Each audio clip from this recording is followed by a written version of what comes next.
Good morning. I can't begin to tell you how thrilled I am to see this many people here. This community is growing. I'm loving it. I'm loving it. Thank you. Thank you. Disclosures, but basically I do as much consulting as I can, and I'm just really pleased to be here.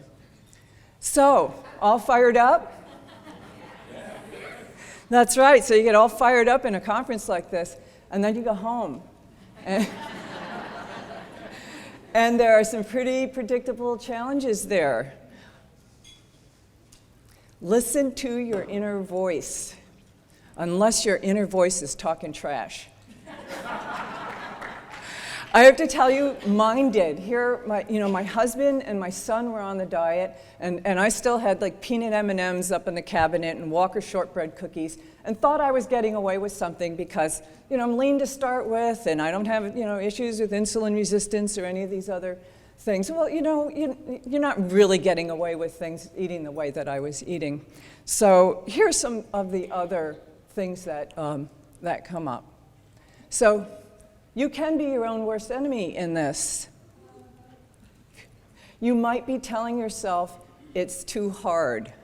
Well, I say just commit. Just give it a couple of weeks and look for the changes. Keep it as simple as you can in the beginning. You don't have to have everything perfect from day one. You can just get into ketosis and then shape those food choices over time. So, it will get better. I see that with people. They come back to me with, much more sophisticated questions. So you might be telling yourself it's too restrictive. Well, I'll tell you, I feel it's very freeing. Because now, if I'm faced with a scene like this in a supermarket, so many of the poor choices, you just walk right by them. Because keto encourages the use of whole foods. I need my comfort foods. I guess that's how I felt about the peanut M&Ms and the shortbreads. I didn't have cancer, but cancer needs your comfort foods. So, you got to rethink this. If you need to, you can substitute some really keto-friendly things like fat bombs for the foods that you were eating before. But really what you need to do is change the conversation. So looking at food as fuel versus comfort is a really good place to start. Get your comfort elsewhere, and in a few months, when you're on board with this as a medical therapy, then you can start looking at it again as how can I enjoy the foods that I'm eating now. This is something that you might be telling yourself or might be concerned about, that cancer thrives in an acid environment and your urine pH is too low. Well, let me tell you, urine pH has nothing to do with what's going on with your cancer. What cancer thrives on is an acidic microenvironment, and we'll talk about that in another slide. But if you're concerned, there are foods that you can eat and other ways that you can alkalinize your urine. So surround yourself in the right environment. The emotional, social, cultural environment that you're in is so important, especially for those of you who have cancer. This is a time of crisis in your life, and are they on board? And if they're not on board, how are you going to meet that challenge? Okay, the doctor will see you now. I can't promise he'll talk to you, but he'll see you. And I want to say this section here, I'm not disparaging the medical profession. It may seem like I am at times. I'm just expressing these are real things. These are real things that I have heard. And, from myself and my own experience, but also that, what clients come back to me with. So is this guy ready to listen? I hope so. But that's a hard thing to come up against. And you may not want to broach the subject. You may not want to say that you're following a ketogenic diet or you're interested in a ketogenic diet. But I say go for it, because he may say, wow, I've had 3 people do the ketogenic diet and they're doing so much better. And then you think, well, why didn't he bring it up to me in the first place? And I tell you, there's a lot of constraints on the profession. So he can't bring it up. In many cases, he can't bring it up with you. But once you bring it up, he can, express his opinion. That's all it's going to be, because he's not going to have facts and he's not going to have knowledge of nutrition. Now, is she ready to listen? I don't think so. I see this as a red flag. Eye-rolling, shouting, bullying, intimidation. So instead of getting that wonderful support from the last guy, that's what you may get. And this really concerns me because it tells me a lot about how you're going to be treated by your physician in every aspect of it. He's not going to be, or she's not going to be, a very good listener. So sometimes within the oncology group that you're working with, you talk to those wonderful nurses, and they can point you to somebody within the same group that may be a better match for you. This is one of the most common things that a medical professional will come back and say when you broach the topic. Diet doesn't matter, eat what you want. Well, it's true, diet is a choice. So if it's a choice, are you going to choose this? Use ice cream as a topping on cake. This is for real. This is a direct quote from the American Cancer Society's nutritional guidelines for people in cancer treatment. So it's beautiful. The picture actually wasn't part of the thing. Again, I'm not disparaging the American Cancer Society. They do great work, but this is really misguided. And if you are drawn to this, I could tell you the Max Love Foundation, go on their site and they have a strawberry cupcake with buttercream frosting that will make you feel loved and cared for. You need a balanced diet. Well, these wolves know what they're doing, and they're getting a balanced diet. But I don't see them, eating a few servings of vegetables or fruits. They don't really need it. So I say you focus on the optimal nutritional intake, and it may not be perfect at first. Those first few weeks are really, it's like 2-3 weeks for people before they can get really comfortable with what they're doing, and then start to focus a little more on the quality of the foods. And that's where like a tracker comes in handy, an online tracker that gives you nutrient information. But you also, it would be wonderful if you could hook up with a keto-savvy nutritionist. I bring this guy up because I think he's very interesting. He was an Arctic explorer who lived among the Inuit, and he observed their diet, which was basically it's meat and fat and fish. And he saw that they had robust health, and even the people in his team who ate in the same manner, and he did too, robust health. He came back, he's all excited about it, he's talking it up, and he's hearing, oh no, there's going to be nutritional deficiencies. And he didn't believe that, so he participated in a one-year study.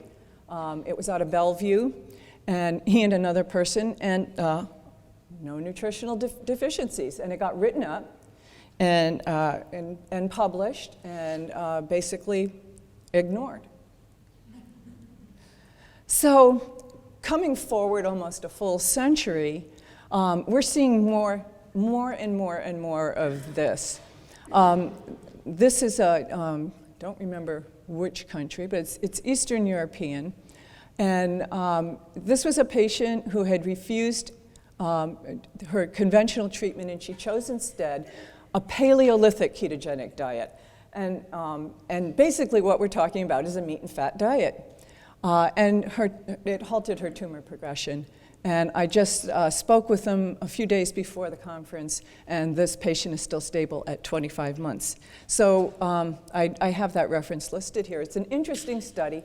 Not enough information in it. I would love to know a lot more about the specifics of the diet. Here's one you'll hear. Cancer's a genetic disease, not a metabolic one. Again, if you believe that, I don't think you'd even be at this conference. But let me just walk you briefly through the history. You've heard it a lot this week. In 1924, Otto Warburg observed disrupted metabolism in cancer cells, and that became known as the Warburg effect, and that's never really been in dispute. You can see it. You saw it then and you see it now. But in the 1950s, Watson and Crick introduced their structural model of DNA, and it was very seductive, and researchers began to obsess on the role of the mutated genes, forgetting that the underlying issue was this cancer cell metabolism. So thankfully, starting in the 21st century, Dr. Seyfried revived the metabolic theory in a big way. And yeah, yes. Yes, and he's got many more tools than were available a century ago. He knows a lot more about the specifics of the pathways in the mitochondria than could ever been anticipated by Otto Warburg.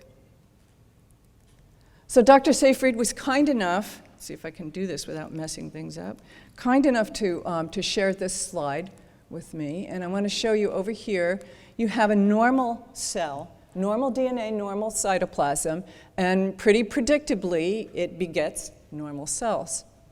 Then here, you have the tumor cell. So it has dysregulations in both the cytoplasm and in the mitochondria, and it begets more tumor cells. But this is where it gets really interesting. This one here. A tumor nucleus was implanted in normal cytoplasm. So if the genetics were ruling this tumor, we would expect tumor cells, and we don't. We get normal cells with tumor nuclei. And then in this one here, the normal nucleus was implanted in tumor cytoplasm. This is cytoplasm that is just, fermenting like crazy, fermenting glucose like crazy. And what do you get? You get tumor cells. And these actually, what Dr. Seyfried has said is they're not even viable tumor cells. And his conclusion here is the results suggest that nuclear genomic defects alone cannot account for the origin of tumors, and that normal mitochondria can suppress tumorigenesis, and that it just blows me away. And there's the study that this came from. It was a pretty recent study. You'll mess up your hormones. Boy, I hear that a lot. And the first time I heard it, I was kind of blown away because I was living in the keto world, and we're not really that concerned about a woman missing her period. But I heard it as women shouldn't be doing this. They shouldn't be going on a ketogenic diet because of the impact on their thyroid or sex hormones. And I think Patricia will probably address this more completely later. But that ignores these positive impacts on hormones. So all of these things are normal, are about normalizing hormones. So the hormones that regulate appetite, IGF-1, which is a growth factor, and it's a cancer proliferator. It lowers levels of IGF-1, and it improves insulin sensitivity, and that has a positive impact. I was at a conference a couple of weeks ago, and I was reminded about this study. Polycystic ovary syndrome is a hormone issue. And there's elevated testosterone and basically problems with fertility. So in this particular study from Dr. Westman, I've referenced it here, 5 women completed 24 weeks of a ketogenic diet. And you could see there were significant reductions in hormones that are disruptive and cause a lot of problems. And one of the things that happened was in that study, now 2 out of those 5 women became pregnant despite previous infertility problems. So I think that's a wonderful side effect of this diet. So when we're talking about diet side effects, keep this one in mind. High-fat diets cause insulin resistance. Well, where does that kind of thinking come from? I'll go into that in the next slide, but when they're talking about high-fat diets in the literature, these are usually diets that are just about 45% fat, and most of them have a lot of sucrose in them as well, and the combination of fat and sugar really is a very dangerous thing. We know that low-carbohydrate diets, really low, not 30% like these diets have, but really low carbohydrate diets improve insulin sensitivity. So what is this about insulin resistance? There is something called physiological insulin resistance, and is that a benign diet artifact? I think that's one of my questions, and I hope we can bring this up in the panel. So Here he is. This is Blacksix. I've heard a couple people talk about him here at the conference. He is a genetically modified mouse model, and high-fat diet researchers just love him because he becomes predictably obese, diabetic in a very short period of time that fits, their 8-week time frame for a study. Last year, when I searched, there were 1,229 studies on him in a PubMed search. Just before I came today, 1,441 studies, and you expect a couple hundred more every year. So this is his diet right here. This is what he's fed: 45% fat, 20% protein, 35% carb, and half of his carbs are coming from sucrose. So I would expect this. I'm surprised he's not dead before 8 weeks, honestly. But then you look at this, layers of love brownie. This is going back to that whole idea of the comfort foods. And layers of love brownie is 49% fat and 47% carbs, so just about 1-to-1 there. Slightly over half of the carbs are coming from sucrose, and that's very dangerous. So I did the math, and in a 2,000-calorie human diet, that would be equivalent to 20 teaspoons of sugar. Like I said, I'm surprised he's not dead. You can't starve your tumor, your cancer, of glucose. And this is something that Dr. Fine, I'm not sure if he's here, but he's put that actually out there in a paper. And it's true that your blood glucose levels are going to stay within physiological norms, even on a ketogenic diet. And Dr. Runyon, when he was talking yesterday about hypoglycemia, he was talking about it specifically for type 1 diabetes, and I just wanted to make that point. Because our bodies self-regulate. If we don't have type 1 diabetes, they self-regulate. They keep you within this physiological norm. So why would we think we can starve cancer?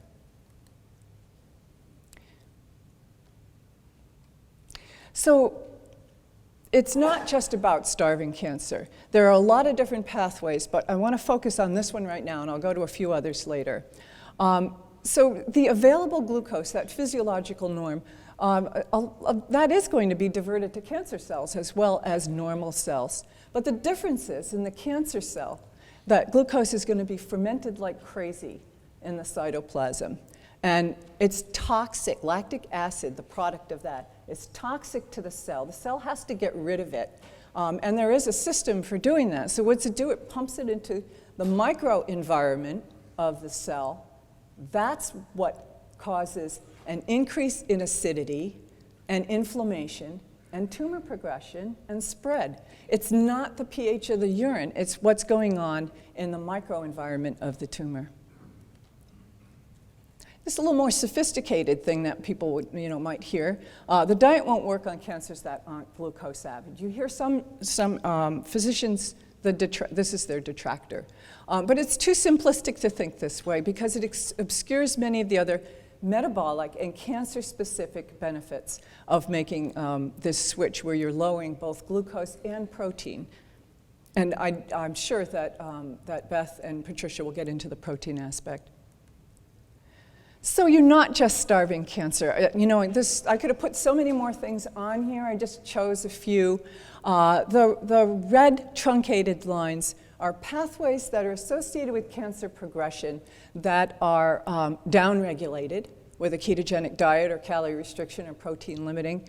And the green arrows are pointing to the pathways that are upregulated. So when I say downregulated and upregulated, what I'm talking about is genetic expression, epigenetic expression. These are changes you make to the genetic expression of your cancer by changing the food that you eat. Just a different mix. That's all it is. Here's one I love. If there was evidence, I'd read about it in my journals. So let me translate for you. I'm not interested in what you found on the internet. We do have evidence.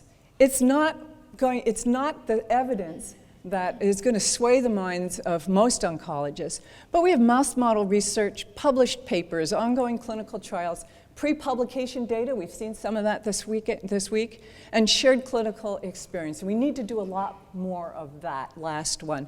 We need to share what we're learning in our own practices. And you can see these beautiful researchers right here. I hope you pick up on who that is. So, I have a lot of these references to the research at the end of the presentation. I've included a few slides that have references and resources. You'll lose weight. Well, this goes back to what Andrew Kutnick was saying yesterday about cancer cachexia.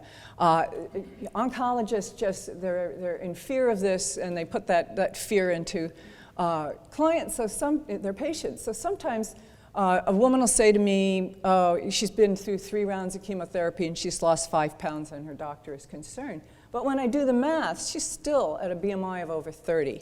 So am I concerned about the 5 pounds? No, I wouldn't be concerned about a few more pounds, because there is evidence that calorie restriction, which is what's happening inadvertently, is a desirable thing along with the ketogenic diet. But I want to emphasize that you need a proper diet prescription.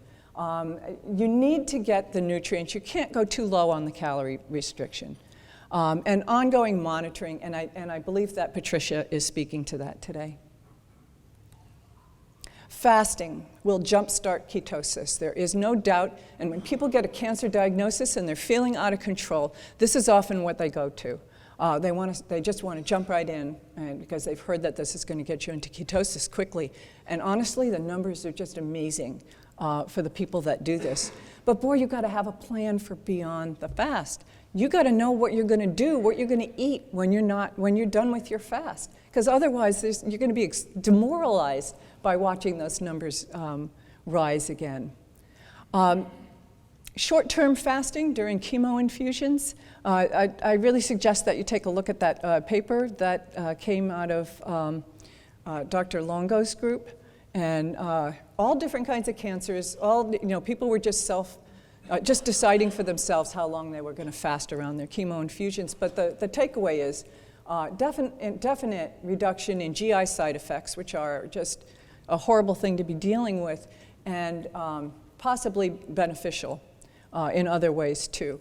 When I work with people, what I have found it works, and it's simple.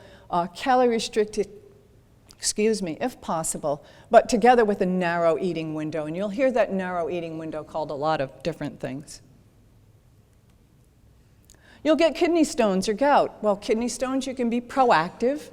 And gout, the belief behind that one is that uric acid levels do rise. That's documented in Volek and Finney's book, The Art and Science of Low Carbohydrate Living. That's in my resources.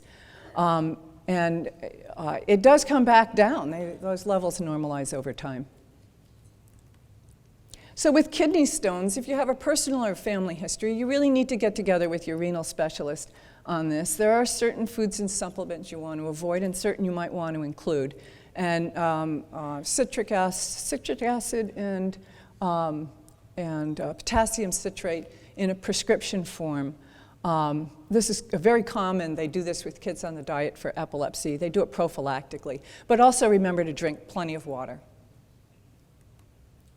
So gout, that was a really interesting keynote with Dr. Dixit when he said that they had, rats don't develop gout, but he injected crystals into rat knees, I believe it was, and then treated them with beta-hydroxybutyrate, and it resolved. And it's like, wow, if you used a drug, it would have a systemic effect that would be really negative. It would help with the uric acid issue, but a negative as far as the rest of the body. But beta-hydroxybutyrate is only going to improve how you're feeling and doing. But beyond that, if you're concerned about your uric acid levels, there are foods that can bring down uric acid levels, including coffee, vitamin C, and cherries.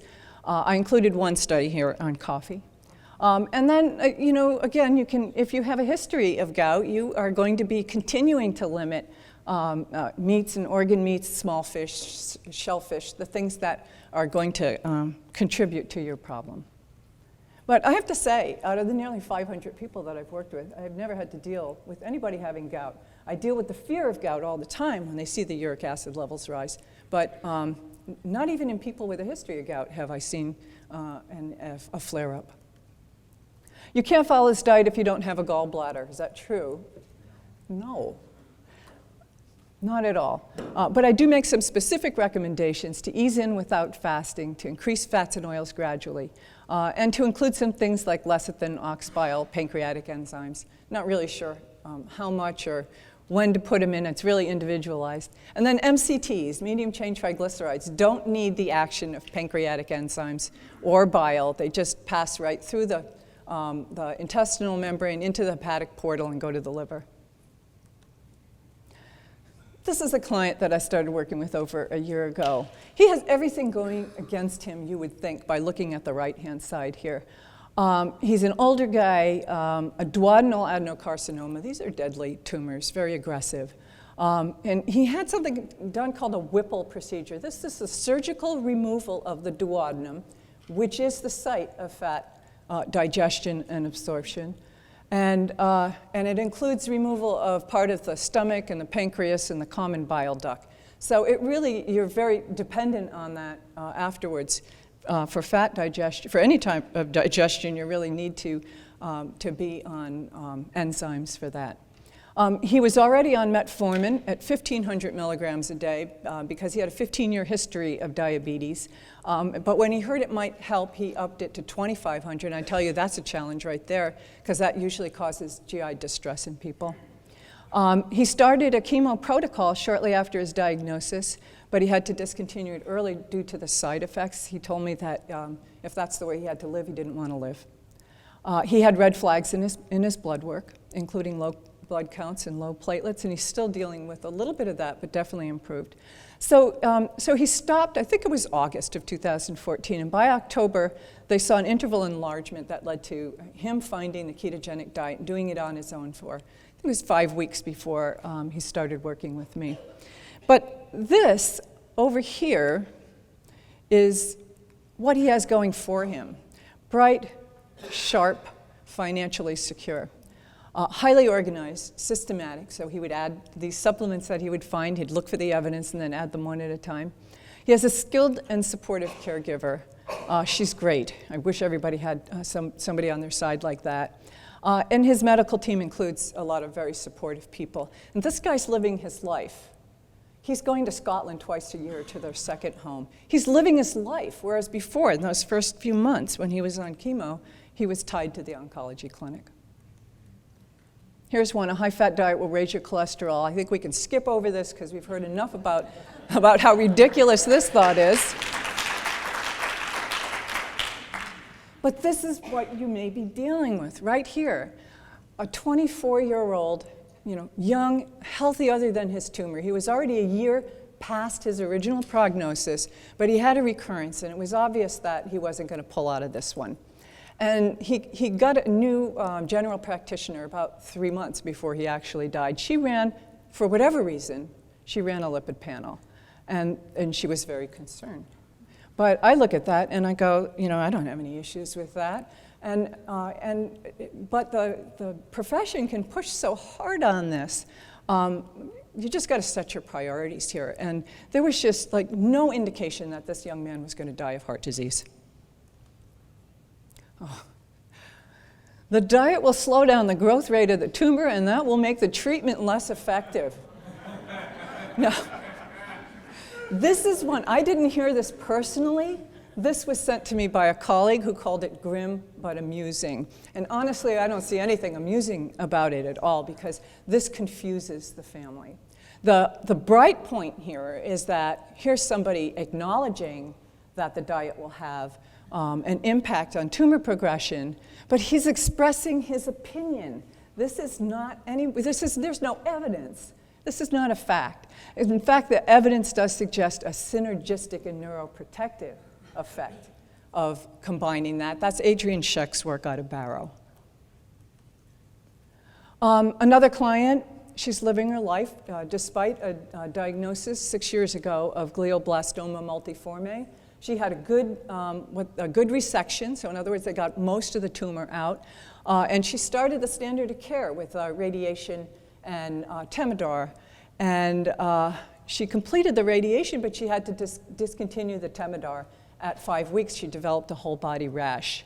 Her husband was frantic, went online and looked at everything he could, came up with the ketogenic diet, did this with her, and felt that, they personally felt that they had to do it as vegans. I was really concerned, because even though she's small, her protein was really low, like 33 to 36 grams a day. They were careful that it included all of the essentials. But I was concerned, and also they started it at a very low calories, 500 calories. That changed quickly, but I think they did get the maximum impact by doing what they did. She just recently added fish to her diet. And they both continue very low carb, low protein, eukcaloric. And just recently, they're Russian. They were living in Canada when I first was working with them. They recently moved back to Russia to be closer to family, and they're living in the resort community of Sochi. And again, living her life. They go on vacations. They're living their lives. This is really disturbing. You might lose the chance to put your affairs in order. How many of you does that resonate with here? I would hope, like, basically nobody. Because statements like this are more toxic than chemotherapy. So if this is the best that you can come up with for not choosing an alternative therapy that may have some benefit to you, then I don't know, that's fairly crazy stuff. So there's a lot of other unwelcome commentary that it's unpalatable. We know it's not. Patricia and Beth will help us with that. You can't exercise, not true. We're going to hear more on that later too. It's not healthy long term. There's actually, evidence to the contrary. Meat causes cancer. Well, you can do this diet without meat. If you really believe that, you can do this diet without meat, but I personally don't believe that. Of course, before jumping into this, you have to do a risk-benefit analysis. Hopefully you're working with somebody that's going to do an intake, is going to look at the absolute contraindications, which are very few, and the relative contraindications for your particular situation. And then hopefully you're going to dig a little deeper and find other information that might be helpful. I had one woman in the talk that we had, the first Skype call. It was like, oh yeah, I have lupus. Hadn't come up in the intake form, so you got to dig a little. So these are the challenges to implementation. And you got to get ahead of these. If you're a cancer patient, and you don't have support here, you may end up abandoning the diet because of these. The ones on the left, the treatment-related side effects, constipation, nausea, the impact of steroid medications, all of these things, chemobrain, all of these things have a huge impact on how easy it becomes to do any kind of diet. And the one on the right, the pre-existing health conditions, these are the things that get layered on. So, when I'm talking about 24-year-olds, that, you're not really seeing the layered on health conditions. But when you're talking about somebody in their 50s, 60s, 70s, each decade seems to bring more problems. And so these are some. Malabsorption is huge in the older population, and becoming more of a problem in younger people as well. But you got to get ahead of them, be proactive. So basically what we're looking at here is a different mix of familiar foods. There's nothing that, I'm not telling people. There are some people that like crickets. We may hear later on that. And that's wonderful if that's your choice. But you can just use familiar foods and just do them in a different mix, and they're going to have a profound effect. That epigenetic changes in your body are just amazing. So why start now? I'll tell you why. Because people with cancer don't have the luxury of time. And I would suggest even that anybody should be looking at lowering the carbohydrates, assessing the amount of protein that they really need, because the neurodegenerative diseases and the ones that are associated with aging, they take decades before they become symptomatic. So why wait? I was just fooling myself by thinking I was getting away with peanut M&Ms and shortbread cookies. So, I'm really glad that we changed up what we were doing.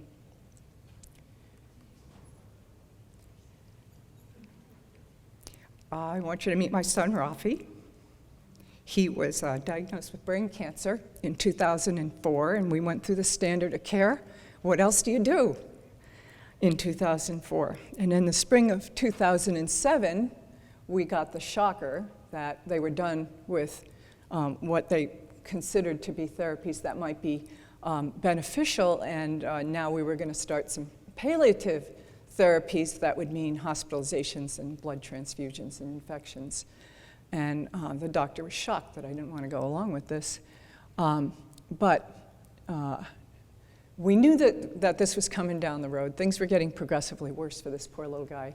And in the spring of 2007, I was online looking at options. I came across a study I wanted to print. The printer wouldn't work that day. I went back a few days later to the same site. Well, the site is Science Daily. And on the day that I went back to it, instead of the drug I'd been looking at before, was Dr. Seyfrieds' paper on the calorie-restricted mouse. It's just amazing to find that and to see that there was actual evidence in a case study that Linda Nabeling had done in the mid-90s that showed reduced glucose uptake to tumor in two pediatric, like my son, two pediatric salvage kids. And so, of course, I was like all over this. I emailed them. I'd never expected to hear back from them. I didn't know anything. I emailed the lead author. And a few hours later, Dr. Seyfried replied to that email, and we've been friends ever since. And he sent me, he got me hooked up with the Charlie Foundation, sent me more papers, told me about Johns Hopkins, and their 4th edition of their book had just come out. Nobody would help us. So we started my husband and I, in the spring of 2007, we put Rafi on the diet. And 3 months later, his MRI showed the greatest impact it had since he had started this whole thing. So so to me personally, this is it's so powerful. It is just so powerful a thing to do, to add on. I'm not suggesting you do this as standalone therapy. I really don't believe that it works as a standalone therapy. But for our son, it gave him, he was on the diet for 3 years, and things just kept improving in that 3-year period. And then we had kind of a rocky 3 years. But he was 6 years where we weren't going to the clinic every week, and camping in Mexico and living our lives with our son and making memories. So I used to say, if I knew then what I know now, we could have made even a bigger impact, and I'm sure that's true. But if I knew then what I'll know 10 years from now, because this is exploding, then that's the thing that might have really turned it around for my son. So thank you for your time.